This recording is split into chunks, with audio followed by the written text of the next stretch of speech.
Now that we've seen how to create, move, rename, and copy files, we're ready to see how to go about deleting files and directories. Removing is very simple. Before I show you how, let me also just make the caveat. This is not the same thing as in the Finder when you delete something and it moves into your trash. If you remember, ls-la, our user folder, and you'll see that there's this special folder called trash, and that is where things go. That's what's actually down here when we put files in the trash. That's where they exist. And when we empty the trash, it empties them out. What happens when you delete a file in the Finder is it's actually moving it. It's not till you empty the trash that it actually deletes it. So there is sort of a buffer time where you can recover a file. Delete in Unix doesn't work that way. When you remove something, it is gone. It is gone right away. It doesn't move it to the trash. You can move things to your trash too if you want. No problem. You could do that. You can move a file into the trash and it would sit there and wait until you actually decided to empty your trash. But that's not what we're talking about here. So let's just notice I'm inside my Unix files folder in my user directory. Let's take a look at the files that are in there. Let's start by deleting this sumfile.txt that we created a little while ago. To delete it, all we use is rm for remove. Nice and simple. rm sumfile.txt, and now it's gone completely. So again, use it carefully. The file is completely gone, not recoverable. We can't get it back. So use that very wisely.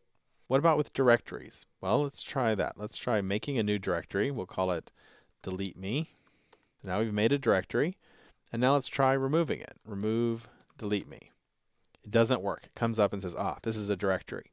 To remove directories, we have two options, and there's a difference between them. The first is we can say rmdir, just like we had make directory. Well, we have the reverse of that, remove directory, delete me. Voila, deleted it. It's gone now.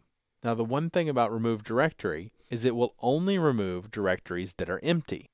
Let's try remove directory on test1 copy that we created earlier. Directory not empty. So therefore we have to go inside that directory and empty it out. Inside that directory there may be more things and more things and more things. It could take a lot of emptying things out. In that case, what we have is actually the same thing as we had copy recursive. Remember we had cp-r, and that's how we created the copy of test1 to test1 copy. Well, we have the same thing, remove with the capital R, test1 underscore copy. So again, use this very carefully. It will remove everything that's in test1 copy recursively. So it doesn't care whether they're empty or not. It will remove non-empty directories. So there it is. Now it's gone. Take a look. Now test1 copy is gone too. So to review, rm only removes files. rmdir only removes non-empty directories. It's up to us to go inside and empty them out. And there's no way to override that. There's no option you can pass in. rmdir is always safe that way. That makes it good. It's a good choice to use most of the time.